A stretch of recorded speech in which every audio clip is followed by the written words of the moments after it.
जनप्रतिनिधि भी हैं, हम लोग सब यहाँ पर महाराणा प्रताप सर्किट जो कि बजट घोषणा थी, जिसमें महाराणा प्रताप के सारे ही जो जितने ही स्थल हैं, चाहे जहाँ पर उनका राज तिलक हुआ, जन्मस्थली और सभी युद्ध स्थली, सभी में क्या हम लोग कार्य कर सकते हैं, कैसे उसको पर्यटन से जोड़ सकते हैं, उस विषय पर हम लोग इस बार उदयपुर में हम लोगों ने आज बैठक की है। और फिर हम लोग गोबुंदा भी गए और इसी पे हम लोग कार्य योजना बना रहे हैं कि इसको कैसे बनाया जाए। बहुत बड़ा काम हुआ है जो भारतीय जनता पार्टी ने किया है।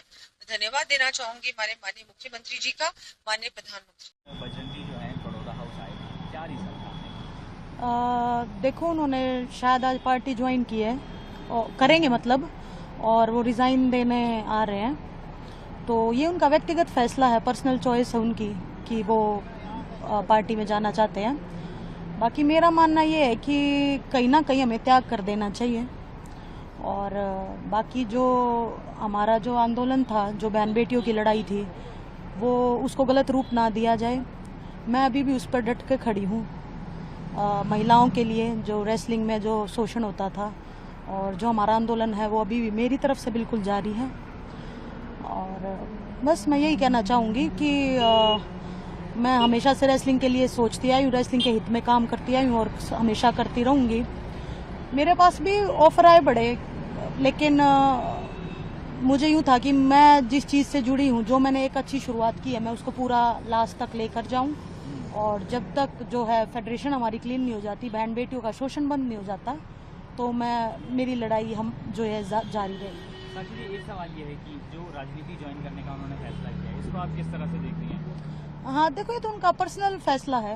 उनको इच्छा हुई मन में, उन्होंने पार्टी ज्वाइन करने की सोची, तो वो उनकी चॉइस है। उनको लगा कि उनको वहाँ बेहतर दिखाई दे रहा है, तो उन्होंने वो चीज़ फैसला लिया है। आपको लगता है कि अब जो इश्यूज आपके थे, जो आंदोलन के इश्यूज थे, उसको पार्टी में रहकर उठा पाएंगी वो? देखो, मैं ये कहना चाहूंगी कि जो आंदोलन है उसको गलत रूप ना दिया जाए। उन्होंने चाहे आज रिजाइन दे दिया हो पार्टी में जाने के लिए, लेकिन आंदोलन जो मेरी तरफ से है, वो जो मेरी लड़ाई है, वो जारी है और मैं सदा इस चीज़ के लिए काम करती रहूंगी। अच्छा, आपको भी पार्टी से ऑफर हैं? कौन कौन सी पार्टी से ऑफर हैं और क्या सोच देखो, रही हैं? जब मुझे वहाँ जाना ही नहीं, तो मैं उस चीज़ के बारे में बात ही क्या करूँ। मेरा वो मकसद ही नहीं है ना। मेरा शुरुआत से मकसद था, धरना शुरू करा जब से मेरा मकसद नहीं था कि मैं किसी पॉलिटिकल पार्टी से हूँ। बड़े एलिगेशंस आए कि किसी पॉलिटिकल पार्टी के उससे बैठे हो या किसी के इन्फ्लुएंस से बैठे हो, लेकिन ऐसा नहीं था। जो लड़ाई है वो जेन्युइन है और वो जारी रहेगी। अच्छा, आपकी काफ़ी अच्छी बनती है दोनों से। हमने हाँ, देखा जब पेरिस से वापस लौट रहे थे आप भी वहाँ से, तो अब प्रचार में क्या आपका साथ रहेगा? उनके साथ आप जाएंगी प्रचार करने के लिए? देखो, मैं तो नॉन पॉलिटिकल हूँ। मैं तो अपना रेलवे में जॉब करती हूँ और जैसा बताया कि ना मैं किसी व्यक्तिगत पार्टी से जुड़ी हूँ, ना मैं किसी पार्टी का मेरा से कोई मेरी सिर्फ लड़ाई एक ही आदमी से थी, वो ब्रिजभूषण है, कि उसने बहन बेटियों का शोषण किया था। तो लड़ाई मेरी उसी तक है। मेरी किसी पार्टी से कोई व्यक्तिगत रूप से ना कोई जुड़ाव है, ना कोई द्वेष है। व्यक्तिगत नहीं जाएंगी वोट मांगने के लिए? देखो, मैं पॉलिटिकल हुई नहीं, वो मैं किसी स्पेशल पार्टी के साथ हुई नहीं। तो यहाँ की बात हो गई, लेकिन एक बार जान लीजिए, स्वास्थ्य में जब हम लोग 2005 में आए थे तो क्या हाल था स्वास्थ्य व्यवस्था? हालत खराब थी। सरकारी अस्पतालों में डॉक्टरों की कमी थी, अस्पतालों में दवा एवं अन्य सुविधाएं भी कमी थी।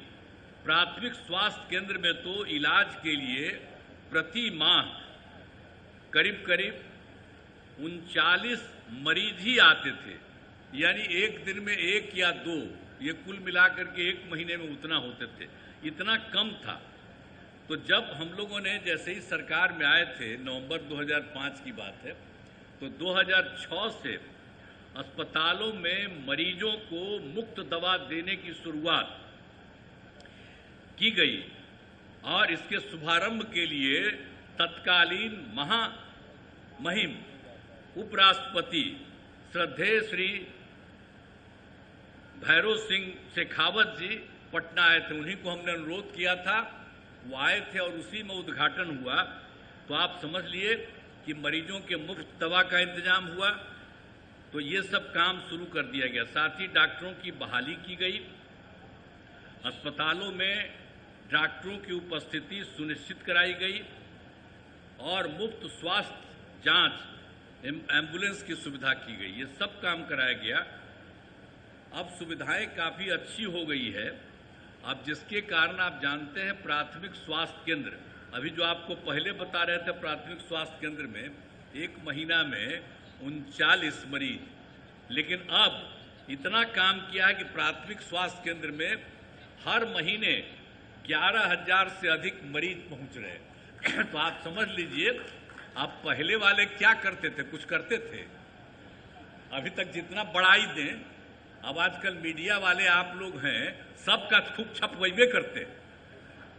हमसे गलती किया 2 बार, हम कभी उन लोगों को साथ किए और फिर बाद में हटा दिए। अब हम कभी इधर उधर नहीं जाएंगे, हम लोग शुरू से साथ थे। बताइए ना, मेरा रिश्ता था 1995 से, तो बीच में कभी 2 बार इधर उधर हुआ, वो गलती हुई, और अब कभी इधर उधर नहीं होगा।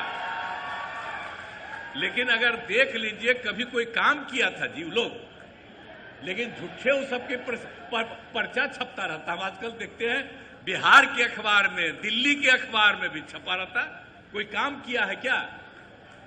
जो भी काम किया है हम ही लोग एक साथ थे, हम लोगों ने दोनों ने मिलकर के सारा काम किया है यहाँ, और उसी के चलते हुआ है। लोग अपना इधर से उधर जो भी लिया, तो आप समझ लीजिए। अब आप जान लीजिए कि जो 6 सरकार मेडिकल कॉलेज का जो अस्पताल था, तो उसके बारे में आपको हम बता दिए कि उसको हम लोगों ने बढ़ा दिया। अब तो बढ़ करके भी 11 हुआ है, लेकिन 15 और इसका करेंगे, शांति बनाए रखें मस्जिद वाले मामले। देखिए, भारत एक सेकुलर देश है, धर्मनिरपेक्ष देश है, सभी धर्मों का सम्मान है। जो भी भावनात्मक घटनाएं होती है, भावना में बहकर नहीं होनी चाहिए। कानून के हिसाब से हमें अपना काम करना है, और जिस प्रकार शांतिपूर्वक प्रोटेस्ट हुआ, सरकार पूरी नज़र रखे हुए है। और अभी मैं अधिकारियों को भी दिशा निर्देश दिए है कि शांति बनाए रखनी है, और जो भी आगे कानून के आधार पर जो भी कार्रवाई अगर करनी होगी हम उसको करेंगे। यही मैं कहना चाहता हूँ। बेसिकली जो प्रोटेस्टर्स हैं वो कह रहे हैं कि ये इलीगल कंस्ट्रक्शन है, हालांकि जो रेवेन्यू रिकॉर्ड है और जो अनऑथराइज्ड कंस्ट्रक्शन है, अगर हम अनऑथराइज्ड की बात करें तो शिमला में नहीं, देखिए, प्रोटेस्टर अगर इलीगल कंस्ट्रक्शन कह रहे हैं तो वो मामला मेरे ख्याल कोर्ट में चला है, और कोर्ट उसमें जो भी इलीगल होगा या लीगल होगा उसका फैसला करेगा। लेकिन हमारा दायित्व जो है वो समुदायों के बीच शांति बनाए रखने का, और मुझे खुशी है कि इस प्रकार का कोई माहौल बिगाड़ने की कोशिश नहीं की। प्रोटेस्ट होता रहता है, प्रोटेस्ट उस समय होता कि कोई घटना घट गई तो एक भावनात्मक रूप से लोग इकट्ठे हो जाते हैं। तो उस प्रोटेस्ट का शांतिपूर्वक किया, और मेरी सभी जो सिविल सोसाइटी के लोग हैं उनसे भी मेरी बातचीत हुई है, और शांतिपूर्वक ढंग से हिमाचल प्रदेश पहले भी था, आगे भी रहेगा। और यही हमारी सबसे बड़ी विशेषता है हिमाचल प्रदेश की कि यहाँ सौहार्द हमेशा बना रहता है। धन्यवाद। भारतीय जनता पार्टी ने इसको विधानसभा में भी लाया था। मुख्यमंत्री कह रहे हैं किसी भी समुदाय को हरास नहीं करेंगे और कोई भी अनटूवर्ड घटना नहीं होने देंगे। इसमें एक सवाल ये भी आ रहा है, अनऑथराइज्ड और इलीगल कंस्ट्रक्शन में डिफरेंस है। जो इलीगल होती है उसको तुरंत तोड़ा जा सकता है, लेकिन ये अनऑथराइज्ड कैटेगरी में आती है, जिसमें शिमला में करीब 7,000 से अधिक ऐसे भवन हैं जो अनऑथराइज्ड हैं, जिनके अभी नक्शे पास होने हैं। देखिए, एक तो जो घटना घटित हुई है उस सारे मामले को लेकर के कोई राजनीतिक दल या कोई नेता उसमें उस आंदोलन में आगे बढ़ करके भाग ले रहा है, ऐसा तो अभी तक हुआ नहीं है। लेकिन जो हुआ है, पूरा समाज जो है इकट्ठा होकर के उस आंदोलन में हिस्सा लिया है कल, और उन्होंने जो मांग की है कि जो वहाँ पर भवन बना है जिसको अनऑथराइज्ड माना जा रहा है, उस भवन को हटाया जाए। ऐसा कहना है उन लोगों का। लेकिन जो टेक्निकल सारी चीजें हैं, उन सारी चीजों में जाकर के कानून के दायरे में क्या कर सकते हैं, ये विषय जरूर होगा। लेकिन बार बार मुख्यमंत्री जी इस सारी चीज को दाएं बाएं करने की कोशिश कर रहे हैं। जन भावनाओं का सम्मान मुझे लगता है कि ये भी आवश्यक है। कानून व्यवस्था ये प्रदेश सरकार का दायित्व है, उस दायित्व का निर्वहन उनको करना है। लेकिन फिर भी उसके बावजूद अगर वो अनऑथराइज्ड है और उसमें बड़े स्केल पर जो है वो कंस्ट्रक्शन हुई है, तो उसके पैरामीटर एक जैसे नहीं हो सकते हैं, क्योंकि मैसिव कंस्ट्रक्शन हुई है, मैसिव वो उसका बिल्डिंग का स्ट्रक्चर है। तो अनऑथराइज्ड किसी ने छज्जा बढ़ा दिया, किसी ने थोड़ी बहुत वायलेशन कर ली, वो समझ में आता है। लेकिन ये बहुत मैसिव स्ट्रक्चर है और मैसिव स्ट्रक्चर के खिलाफ मुझे लगता है कि तुरंत इसमें कार्रवाई करनी चाहिए। और मैं इस बात को भी देख रहा हूं कि अगर कार्रवाई नहीं हुई तो ऐसा लग रहा है कि जन भावनाएं जो है वो आसानी से रुकने वाली नहीं। इस बात को मैं देख रहा हूं क्योंकि लोगों का गुस्सा बहुत ज्यादा है। इलीगली जो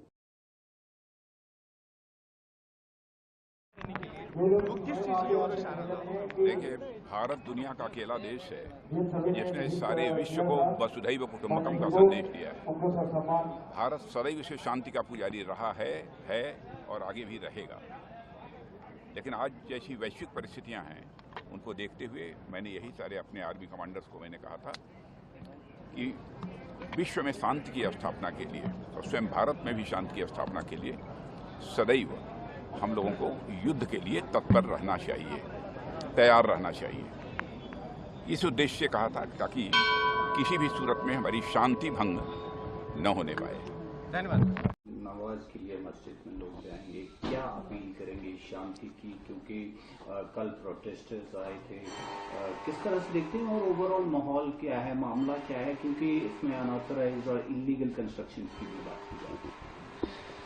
देखिए, ऐसा है कि हिमाचल में अच्छा माहौल बनाकर रखना, शांति प्रिय माहौल बनाकर रखना, ये हम सब का दायित्व बनता है, जिसमें समाज के सब लोग भी आते हैं, सरकार भी आती है और सारे राजनीतिक दल भी आते हैं।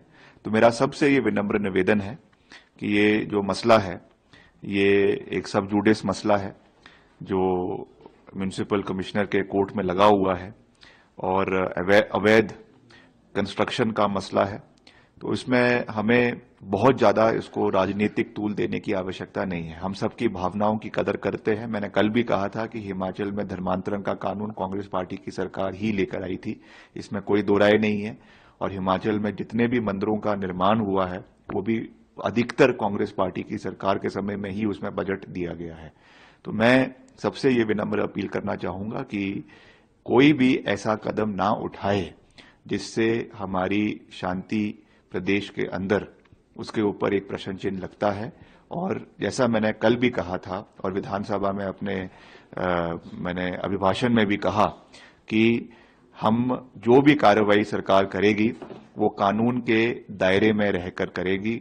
यहाँ पे संविधान और म्युनिसिपल एक्ट जो है उसके दायरे में रहकर कार्रवाई की जाएगी। इसलिए मेरा सबसे ये निवेदन है कि प्रदेश में जो वातावरण है, जो माहौल है, आज इलेक्शन का घोषणा होने के बाद हमारे राष्ट्रीय नेता भारत का गृह मंत्री अमित शाह जी पहली बार आ रही हैं। आज आने वाले जम्मू कश्मीर के असेंबली के चुनाव के संदर्भ में हमारा इलेक्शन मैनिफेस्टो का भी जो संकल्प पत्र हम आज घोषणा करेंगे, अमित शाह जी उसका घोषणा करेंगे। कल इस जम्मू विभाग का जितने भी विधानसभा है उस विधानसभा के पोलिंग बूथ के अध्यक्षों का बड़ा सम्मेलन, कार्यकर्ताओं का विजय संकल्प सम्मेलन होने वाला है। वो भी आदरणीय अमित शाह जी कार्यकर्ताओं को मार्गदर्शन देंगे। मेरा पूरा विश्वास है जम्मू कश्मीर जनता उनके भविष्य के लिए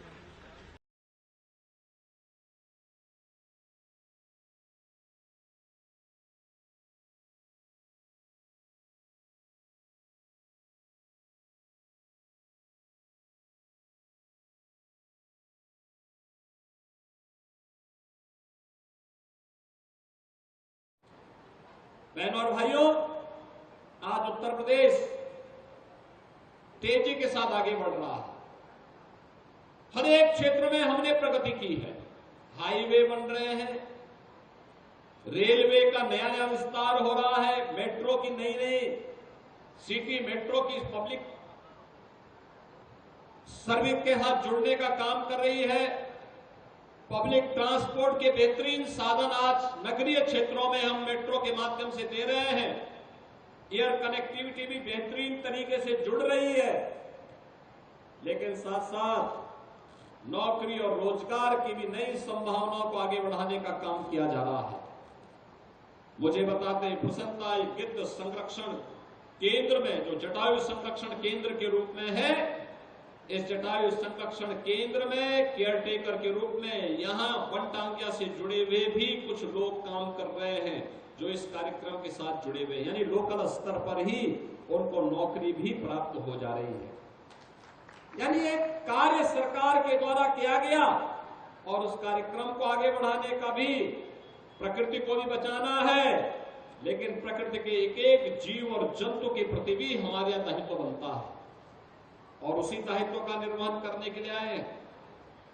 यूपी पहला राज्य है देश का और दुनिया का पहला राज्य होगा जिसने 7 वर्ष में 200 करोड़ से अधिक वृक्षारोपण के बड़े लक्ष्य को आगे बढ़ाया है। बहनों और भाइयों, आपने 2017 के पहले जंगलों की कटान के दृश्य तो देखे ही होंगे और मुझे लगता है, क्यों फतेह बहादुर सिंह जी, 17 के पहले तो पेड़ काटे जाते थे, लेकिन अब 17 के बाद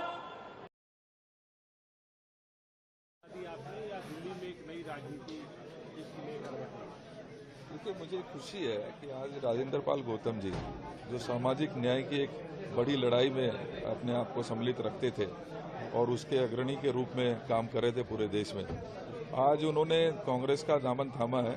माननीय राहुल गांधी जी के कदम से कदम मिलाने का उन्होंने प्रयास, उनका साथ देने का फैसला लिया है। तो मैं राजेंद्र पाल गौतम जी, जो 2 बार पहले एमएलए भी रहे हैं और पूर्व में मंत्री भी रहे, ऐसे साथी का कांग्रेस की आइडियोलॉजी में साथ आने से निश्चित ही जो माननीय राहुल गांधी जी के नेतृत्व में हम एक सामाजिक न्याय की लड़ाई लड़ रहे हैं, उसमें उसको मजबूती निश्चित ही मिलेगी। तो मैं भाई राजेंद्र पाल गौतम जी का जहां स्वागत करता हूं, लेकिन साथ ही साथ मैं उनको दिल्ली में तो निश्चित ही इसका बेनिफिट मिलेगा ही मिलेगा, लेकिन मैं समझता हूं कि इनको राष्ट्रीय स्तर पर भी कांग्रेस को और सामाजिक न्याय की लड़ाई को मजबूती प्रदान होगी। तो दिल्ली की राजनीति पे इसका किस तरीके से असर देखेंगे कि आम आदमी पार्टी के साथ आपने लोकसभा चुनाव साथ लड़ा, अब आप उनके नेताओं को अपनी पार्टी में शामिल कर रहे हैं, तो क्या माना जाए, हरियाणा में तो आप लोगों की बातचीत चल रही है, दिल्ली में तो माना जाए फुल स्टॉप लगा हुआ है अभी, या कोई संभावना है या नहीं है?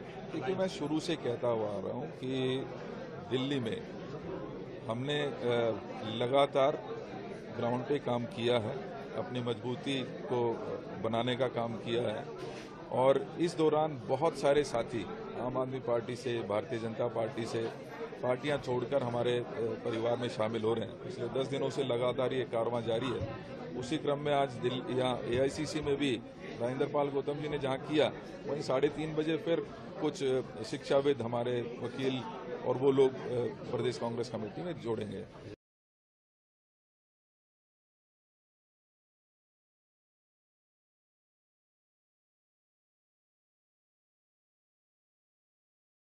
ओवरऑल सिचुएशन रामबन डिस्ट्रिक्ट की अभी तक तो बहुत बढ़िया। रिसेंटली एक इलेक्शन पार्लियामेंट का हुआ है जिसमें माहौल एकदम से बढ़िया हुआ और शांतिपूर्वक सभी लोगों ने वोटिंग की है। हम पूरी उम्मीद कर रहे हैं कि इस दौरान में भी अभी असेंबली इलेक्शन में भी वोटिंग अच्छी हो और अच्छा माहौल हो, शांति का माहौल हो, अमन और सुकून के साथ लोग वोट डालें।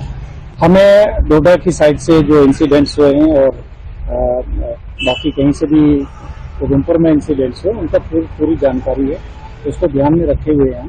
और हमें ये भी मालूम है कि हमारा डिस्ट्रिक्ट एक साइड से कुलगाम और दूसरी साइड से अनंतनाग के साथ भी टच करता है। हमें ये भी ध्यान में रखते हुए हमने उसका इंतजाम यहाँ पे रखे हुए हैं। हमारे पास डिप्लॉयमेंट काफ़ी आ गई है और उसके लिए हमने एक खाका तैयार किया हुआ है कि किस तरह से अगर कोई इंसिडेंट होता है तो उसको कैसे हम टैकल करें। तो हमें पूरी उम्मीद है कि हम इसको अच्छी तरह से कर पाएंगे। देखिए, इलेक्शन हुआ है तो स्टार कैंपेनर्स आएंगे, कांग्रेस पार्टी के स्टार कैंपेनर्स आके चले गए हैं। इसी टाइप से एक्सपेक्टेशन है कि बाकी पार्टी भी फॉलो करेंगी। जैसा भी हमें रिपोर्ट्स मिलेंगी उसके लिए हम जितनी भी जरूरत है सिक्योरिटी फोर्स की वो वहां पे डिप्लॉय करेंगे और उनका फुल प्रोटेक्शन करके उनके प्रोग्राम्स को कामयाब बनाएंगे। ये बहुत ही आपने जेन्युइन पॉइंट पूछ लिया। बेसिकली मैं ही बोलने वाला था, आपने सवाल ही पूछ लिया। अभी कुछ चीजें बीच में आएंगी जिसमें ड्रग्स को लेके भी चीजें होंगी और लोग ड्रग्स यूज करेंगे और उसके लिए हमने पूरा अपने SHOs और SDPO सभी को बता के रखा है कि हमारी जीरो टॉलरेंस पॉलिसी है ड्रग्स के लिए। वो हमारा कोई भी हो, कोई का मतलब है कोई भी हो, इसके लिए हम एक बंदे को भी स्पेयर नहीं कर सकते। सीधा ड्रग्स चलाए या ले, सलाखों के पीछे से के अलावा कोई और जगह नहीं है। वो सीधा क्लियर और साफ सुथरा मैसेज है। दूसरा, मिस इंफॉर्मेशन की कैंपेन वो सोशल मीडिया के ऊपर चलाई जा सकती है। उसके लिए सोशल मीडिया का मॉनिटरिंग का हमने सिस्टम बनाया हुआ है।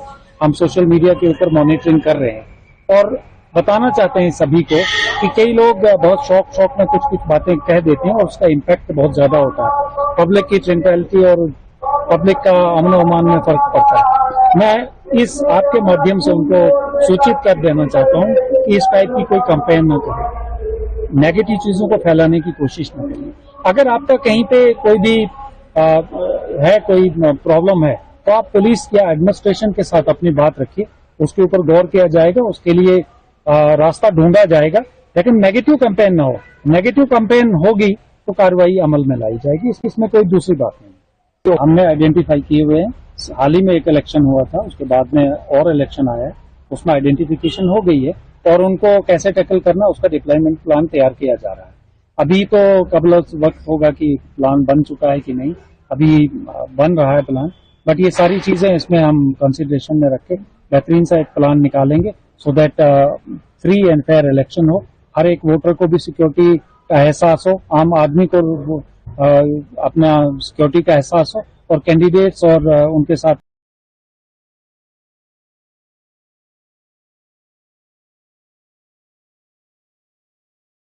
relationship with Singapore has been elevated to a much higher level, a strategic partnership. Some very big initiatives were finalized during Prime Minister Modi's visit on new age technologies, the semiconductor mission, on skill development, education. He has also announced the opening of an office in Singapore of Invest India and NITTEC, which will provide a single window facilitation for investors and partners who are coming into India for developing modern technologies and technology-based industries. This office will expand to become an office to serve the ASEAN region going forward. So it's a wonderful new initiative. I thank the Honorable Prime Minister of India, Shri Narendra Modi ji, for giving us the encouragement and support to look outward so that for the first time now, India's investment promotion will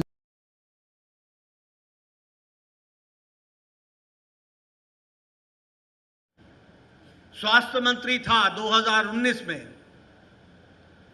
तो अंतिम शिलान्यास मैंने यहीं इसी ophthalmology department का यहां 2019 में, जब उस समय मुख्यमंत्री नीतीश कुमार जी हुआ करते थे, तो उनके गौरवमय उपस्थिति में मैंने यहां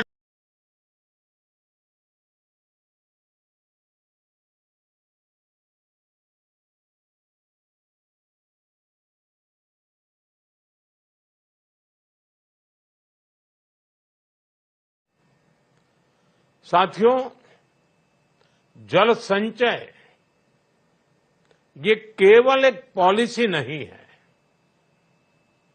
ये एक प्रयास भी है और यूं कहें तो ये एक पुण्य भी है। इसमें उदारता भी है और उत्तरदायित्व भी है। आने वाली पीढ़ियां जब हमारा आकलन करेगी तो पानी के प्रति हमारा रवैया ये शायद उनका पहला पैरामीटर होगा, क्योंकि ये केवल संसाधनों का प्रश्न नहीं है, ये प्रश्न जीवन का है, ये प्रश्न मानवता के भविष्य का है। इसलिए हमने सस्टेनेबल फ्यूचर के लिए जिन 9 संकल्पों को सामने रखा है, उनमें जल संरक्षण पहला संकल्प है। मुझे खुशी है आज इस दिशा में जन भागीदारी के जरिए एक और सार्थक प्रयास शुरू हो रहा है। मैं इस अवसर पर भारत सरकार के जल शक्ति मंत्रालय